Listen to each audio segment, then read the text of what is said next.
കൊണ്ടാട്ടമുളക് തൈരും ഉപ്പും ഒക്കെ ചേർത്ത് വെയിലത്ത് നന്നായി ഉണങ്ങിയെടുക്കുന്നതാണല്ലോ. അങ്ങനെ ഒരു വീഡിയോ ഞാൻ വർഷങ്ങൾക്ക് മുമ്പ് ചെയ്തിരുന്നു. അപ്പം പലരും എന്നോട് ചോദിച്ചൊരു കാര്യമാണ്, തൈര് ചേർക്കാതെ കൊണ്ടാട്ടമുളക് ഉണ്ടാക്കിയെടുക്കാൻ പറ്റുമോ എന്ന്.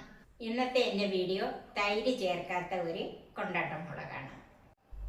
ഹായ്, എല്ലാവർക്കും നമസ്കാരം. എല്ലാവരെയും കുക്കുത്ത് സോപ്പിയിലേക്ക് സ്വാഗതം ചെയ്യുന്നു. നമുക്ക് നേരെ വീഡിയോയിലേക്ക് പോകാം. കൊണ്ടാട്ടമുളക് ഉണ്ടാക്കാനായിട്ട് ഞാൻ ഈ ഷേപ്പിലുള്ള മുളകാണ് എടുത്തിരിക്കുന്നത്. ഇതാണ് ഏറ്റവും നല്ലത്. ഇതിന് അല്പം ആകുമ്പോഴത്തേന് എരിവുമുണ്ട്, എന്നാൽ ഉണങ്ങി വരുമ്പോഴത്തേക്കും നന്നായിട്ട് ഇരിക്കുകയും ചെയ്യും. ഏത് മുളക് കൊണ്ടും നമുക്ക് ഉണ്ടാക്കാം, പക്ഷേ ഇതാണ് ഏറ്റവും കൂടുതൽ നല്ലത്. ഇത് ഞാനൊരു 300 ഗ്രാം മുളക് എടുത്തിട്ടുണ്ട്. പിന്നെ തൈരിന് പകരം ഞാൻ വാളംപുളിയാണ് എടുത്തിരിക്കുന്നത്. ഇത് എൻ്റെ കൈക്ക് ഒരു കൈ വാളംപുളി എടുത്ത് ഒരു 1-2 മണിക്കൂറായിട്ട് ഞാനിത് വെള്ളത്തിൽ കുതിർത്ത് വെച്ചിരിക്കുന്നതാണ്. ഉപ്പ്. ഈ മുളക് നമുക്കൊന്ന് വരഞ്ഞെടുക്കണം. രണ്ടും ഇതുപോലെ കുറച്ചൊന്ന് വരഞ്ഞിട്ട് ഇതുപോലെ ഒന്ന് അകത്തി വെക്കണം. എന്തിനാണെന്ന് വെച്ചാൽ ഈ ഉപ്പും പുളിയൊക്കെ ഇതിൻ്റെ അകത്തോട്ട് കയറാൻ വേണ്ടി മാത്രമാണ്. ഇതുപോലെ വിടിയിക്കേണ്ട, പകുതി കൊണ്ട് ഇങ്ങനെ ഒന്ന് ചെയ്ത് വെച്ചാൽ മതി. അങ്ങനെ മുഴുവൻ ചെയ്തെടുക്കാം. ഇതിന് ഞാനൊരു മൺചട്ടിയാണ് എടുത്തിരിക്കുന്നത്. ഒന്നുകിൽ മൺചട്ടി, അല്ലെങ്കിൽ സ്റ്റീൽ പാത്രം, അല്ലെങ്കിൽ ഗ്ലാസ് പാത്രം എടുക്കണം. അലുമിനിയം പാത്രം എടുക്കരുത്. ഉപ്പും പുളിയൊക്കെ ചെല്ലുമ്പം അലുമിനിയം അതുമായിട്ട് റിയാക്ഷൻ ഉണ്ടാകും. അതിലേക്ക് ഈ പുളി ചേർക്കാം.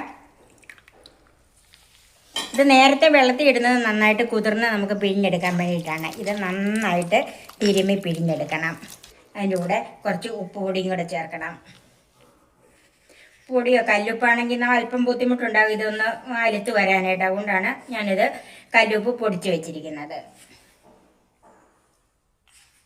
അതൊരു 4-5 ടീസ്പൂൺ അങ്ങ് ഇട്ട് കൊടുക്കണം.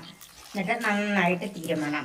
ഇതിങ്ങനെ തിരുമ്മി വന്നിട്ട് ഇതിൻ്റെ പിസഡ് മാറ്റിക്കളയണം.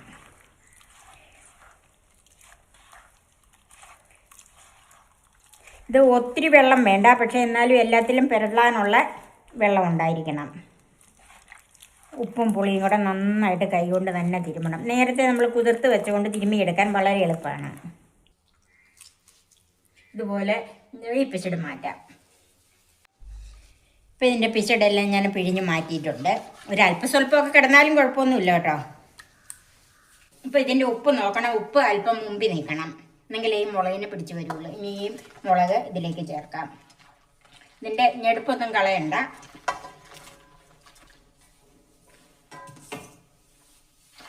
ഇത് കൈ കൊണ്ട് തന്നെ നന്നായിട്ട് ഇങ്ങനെ തിരുമ്മിയെടുക്കണം.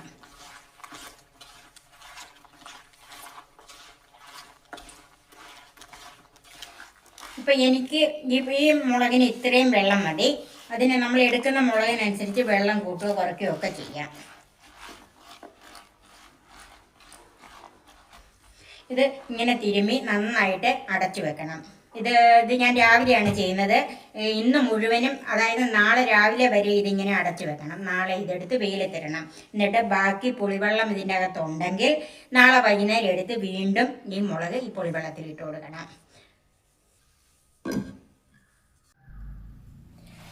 24 മണിക്കൂർ മുമ്പ് വാളംപുളിയും ഉപ്പും ചേർത്ത് മിക്സ് ചെയ്ത് വെച്ചിരുന്ന മുളകൊന്ന് നോക്കാം. കണ്ടോ, ഇങ്ങനെയാണ് ഇരിക്കുന്നത് ഇതിൻ്റെ പരുവം. ഒന്ന് മിക്സ് ചെയ്യാം. ഇത് ഞാൻ പകല് 2-3 പ്രാവശ്യം ഒന്ന് മിക്സ് ചെയ്ത് കൊടുത്തായിരുന്നു കേട്ടോ. അതുപോലെ മിക്സ് ചെയ്യണം. ഇന്ന് നമുക്കിത് വെയിലത്ത് വെക്കണം. ഇതുപോലത്തെ ഒരു സ്റ്റീൽ തട്ടിലാണ് വെയിലത്ത് വെക്കുന്നത്. ഓരോ മുളകും ഇങ്ങനെ പെറുക്കി വെക്കാം.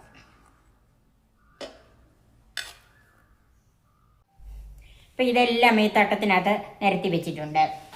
ബാക്കി ഇത് ഇത്രയും പുളിവെള്ളം വെച്ചുകൊണ്ട് ഇന്ന് ഒരു ദിവസം ഉണങ്ങി കഴിയുമ്പോഴത്തേക്കും ഈ മുളക് തിരിച്ച് ഇതിൻ്റെ അകത്ത് തന്നെ ഇട്ട് നന്നായിട്ട് മിക്സ് ചെയ്ത് വെക്കണം. അങ്ങനെ ഈ പുളിവെള്ളം തീരുന്നത് വരെ ഇതിൻ്റെ അകത്ത് മിക്സ് ചെയ്തുകൊണ്ടിരിക്കണം. ഇപ്പം നല്ല വെയിലുള്ളത് കൊണ്ട് ഒരു 3 ദിവസം കൊണ്ടൊക്കെ ഉണങ്ങി കിട്ടുമായിരിക്കും. ഇത് നമുക്ക് വെയിലത്ത് വെക്കാം. നമ്മുടെ കൊണ്ടാട്ടമുളക് 4 ദിവസം കൊണ്ട് നന്നായിട്ട് ഉണങ്ങി കിട്ടി. ഇപ്പോഴത്തെ വെയിൽ നല്ലതാണല്ലോ, അതുകൊണ്ട് ഇത് നല്ല ഒടിയുന്നത് പോലെ ഉണങ്ങി കിട്ടിയിട്ടുണ്ട്. ഇനി നമുക്കിത് മറ്റൊരു പാത്രത്തിലേക്ക് മാറ്റാം. ഇത് വായു കിടക്കാതെ നല്ല കണ്ടെയ്നറുകളിലോ അല്ലെങ്കിൽ സിപ്ലോക്ക് കവറിലോ ഒക്കെ സൂക്ഷിച്ച് വെക്കാം. ഇതൊരു 3 മാസം വരെ കേടുകൂടാതിരുന്നോളും. തണുപ്പടിക്കാതിരുന്നാൽ മതി. പിന്നെ ഇത് ചോറിൻ്റെയോ കഞ്ഞിയുടെയോ ഒക്കെ കൂടെ നമുക്ക് ആവശ്യത്തിന് എടുത്ത് എണ്ണയിൽ വറുത്തെടുക്കാം. തൈര് ചേർക്കാതെ വാളംപുളിയും ഉപ്പും ചേർത്ത് ഉണക്കിയെടുത്ത കൊണ്ടാട്ടം. നിങ്ങൾ ഇതൊന്ന് ട്രൈ ചെയ്ത് നോക്കണം. എൻ്റെ ഈ ചാനൽ സബ്സ്ക്രൈബ് ചെയ്യാനും എൻ്റെ ഫേസ്ബുക്ക് പേജ് ലൈക്ക് ചെയ്യാനും ഷെയർ ചെയ്യാനും കമൻസ് അറിയിക്കാനും മറക്കരുത്. പുതിയ പുതിയ വിഭവങ്ങളുമായി നമുക്ക് വീണ്ടും കാണാം. ഞാൻ സോഫി കുര്യാക്കോസ്.